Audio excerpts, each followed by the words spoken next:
Good morning, good afternoon, and good evening, ladies and gentlemen. My name is Mike Dorsey, and here's the thing. WWE had its 25th anniversary of Monday Night Raw last night. That was a great thing to see. Great to see all these old superstars come back and celebrate 25 years of Monday Night Raw. Hi, I'm Keegan Smith. Here's the thing.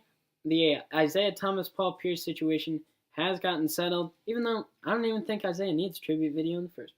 All right, Keegan, starting out like we usually do with the NFL, we had Championship Sunday this past Sunday. We had the AFC matchup between the Jacksonville Jaguars and the New England Patriots, and the NFC matchup between the Minnesota Vikings and the Philadelphia Eagles. Yeah. Tell me what you think about the first matchup, the Jags and the Pats. What do you think about that? The Jags came out really strong. I thought they were great. And, here's the thing. Blake Bortles did not play too bad. I thought Blake Bortles did pretty well. I was pleased with his performance. I thought he was great. I thought their defense, they were sacking Tom Brady, getting to Tom Brady. Yeah. It was awesome. But, Bill Belichick is the king of halftime adjustments. And so he was not going to let that first half happen again. And so, it's great for the Patriots to get, their eighth Super Bowl. In the Brady-Belichick era. Yeah, in the Brady-Belichick era. And it's just, I don't know. I was hoping for someone new. All those Patriots fans, you guys are very spoiled. I mean, good for you for picking a good team. But, I don't know. I just think it was time for Jacksonville to shine. I thought Tom Coughlin, was going to have, do his thing as he beats the Patriots every time he plays them. But it just didn't happen. Yeah. I definitely think Bortles lacked on the ground game. You saw the game against Pittsburgh. He ran for almost 100 yards, and because he scrambles, and that's what he's good at. Yeah. So when he doesn't see what's open, he goes on the ground. Well, during that game, he just kind of threw it away or got sacked, or especially in the fourth quarter when they were up 10 and then they were up 3 and then they tied it. And the Jags also made a lot of mistakes. There were a lot of penalties. I mean, in that drive where they gave up 36-yard defense pass interference call, it's just kind of sloppy play after they got down, and then all their hope was gone. They had no chance coming back. Tell you what, I'm sick of these Patriots. I really am. All right, but what about the NFC? Do you think the Vikings defense lost, or do you think the Eagles offense won? I think it's a combination of both. I definitely think that opening drive by Minnesota was spectacular. Yeah. He drove right down the field, scored a touchdown with that 25-yard pass to Kyle Rudolph, and early 7-0. And then I don't know if the Eagles defense came up, the Vikings defense went down, the Vikings offense went down, or the Vikings defense definitely went down. Because that the whole game, the first drive for the Eagles went down, and then Keenum turned the ball over, and after that he wasn't the same. Yeah. And overall, I think Foles was definitely good. Yeah. The Eagles' offense was definitely shining. Yeah. Was it because the Vikings' defense was bad? I don't know. I mean, they were the number one defense in the NFL this year, and they just played terribly. They didn't live up to it. I thought they were gonna be able to perform on the big stage, and I guess not. Keenum was really not the same after he threw that pick. It was, he basically had a lot of the country rooting for him, and he just. Yeah, I mean, and you look at how Foles managed that game and how they had 35 or 5+ 35-yard gains or whatever, and for a defense, you can't let that up. And I mean, Foles just saw especially on the flea flicker that one. It's like you got two guys covering, and you can't make a play on the ball. Yeah. Well, Foles is the next starter, and it showed there. Keenum not. I mean, he's started games, but not a full season like Foles. I think so. Foles' experience kind of showed there. Yeah, when talking to Foles, I forget who was talking to him, but they said, how does it feel that if you win the Super Bowl, you're going to be the backup next year? Like that's just crazy to think about, because these two guys, especially Keenum going into the year and Foles, no matter who won, it's like you're going to go into next year not knowing where you're going to be. Well, Keenum's definitely getting paid. And then Carson Wentz, the other thing about the Eagles, the thing that, they're the underdog, but they would have been so much more entertaining to watch if they had Carson Wentz. I mean, Yeah. there's just kind of a what if factor. So that's why the Super Bowl this year, I mean, for the fans, because, I mean, literally Philadelphia, like, set on fire. Like, their fans were going insane, climbing on the poles, driving Jeeps up the rocky steps. Like, it was crazy.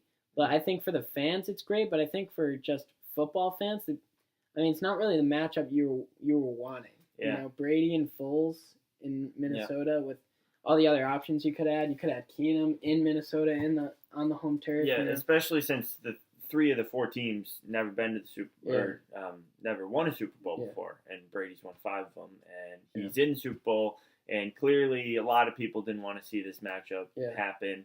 I mean, Philadelphia, if they get the win, that'll be their first Super Bowl, which would be good for them. But can you really trust Foles going against Brady? I don't know. And the thing is, I mean, and here's the thing. On that last touchdown where he threw it to Amendola in the back of the end zone, all they're talking about is, oh, you know, Tom terrific. Tom Brady's so good. Yeah. He threw that high. Amendola adjusted and made a fantastic catch. Yeah. I think Danny Amendola is not getting the credit that he deserves for that. Yeah. It's all on Tom Brady. When Tom Brady, he didn't. I mean, he could have thrown it to the chest. They had no defenders around him, but he threw it high. And the time in the pocket was ridiculous. I mean, at that point in the game, the Jags weren't getting any pass rush, and then they tried to rely on the offense and Blake Bortles, and Romo's trying to say, "All right, Bortles, go show us what you got." But so it's gonna be interesting to see the Super Bowl. I mean, a couple weeks away. You got the Pro Bowl this week coming up. So that'd be exciting to watch. Yeah, I mean, the Super Bowl. You can, have your Super Bowl parties. It'll be fun to watch the game. Justin Timberlake's going to be doing a halftime. That'll be fun. But I think the game itself, I don't know.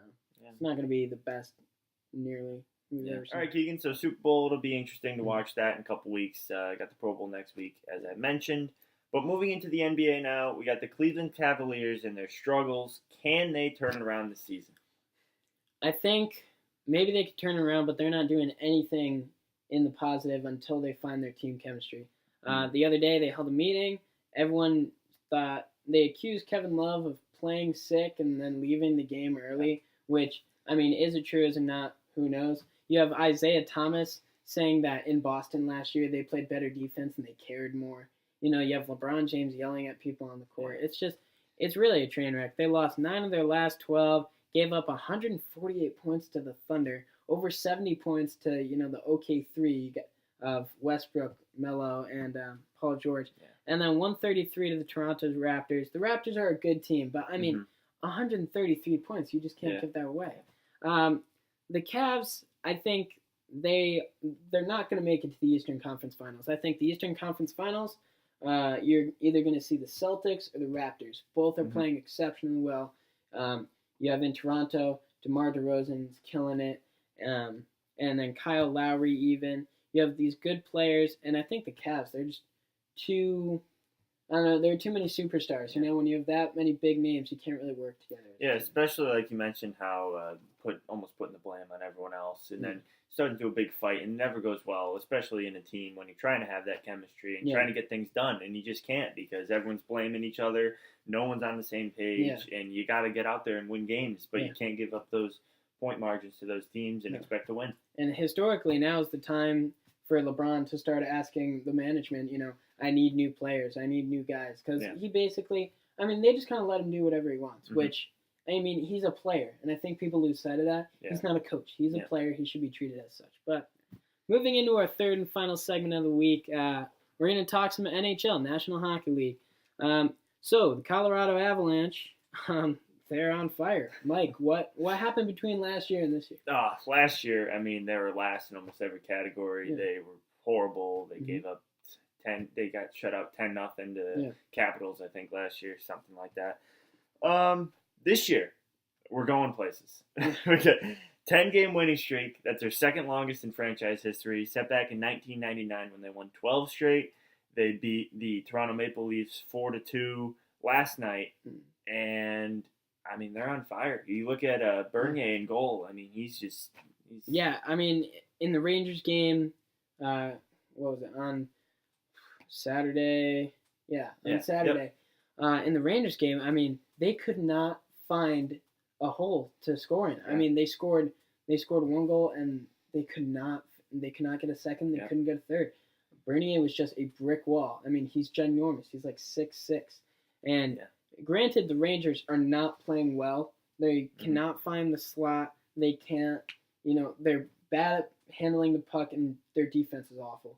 But on the offensive side of things, it wasn't just because they were playing terribly. It's because Bernier is fantastic. Yeah. Yeah, and you look at the Avs offense, too. I mean, they got some good playmakers, too, with Gabriel Landeskog and Nathan McKinnon and all those guys out there. They're just putting up a show. Yeah, McKinnon earning one of the 3 stars of the week for the NHL. He's doing great. An all-star. He's really doing some things for Colorado. And then another team is starting from scratch. The Las Vegas Golden Knights, brand new to the NHL this year. They have a record of 31-11 in 46 games, 66 points, second in the league behind the Tampa Bay Lightning, first in the Western Conference, and of those 31 wins, 4 of them are in overtime. What is their secret? Why are they so good? I don't know. Going into this season, it's like, okay, you got the Las Vegas Golden Knights. No one expected them to do well because they're taking these players that were on the bench of these other teams, and they're just trying to form a team. Yeah. So when you look at that, it's like, how were they playing so well? Yeah. But if you think about it, the chemistry, there was no chemistry there because there was no organization there. Yeah. Now that there's an organization, everyone's coming off the bench, everyone's playing as a starter. They got that chemistry. They're forming the chemistry that they need. You look back at the NBA when we talked about the Cavs. Yeah. The Cavs need something like what the Golden Knights have right now because it's working. Yeah. I mean, you have guys coming from all over the place. Everything is brand new to them. Yeah. And so they have no other choice than to play as a unit. And not to mention, I mean, Marc-Andre Fleury is incredible in goal. He's an all-star this year.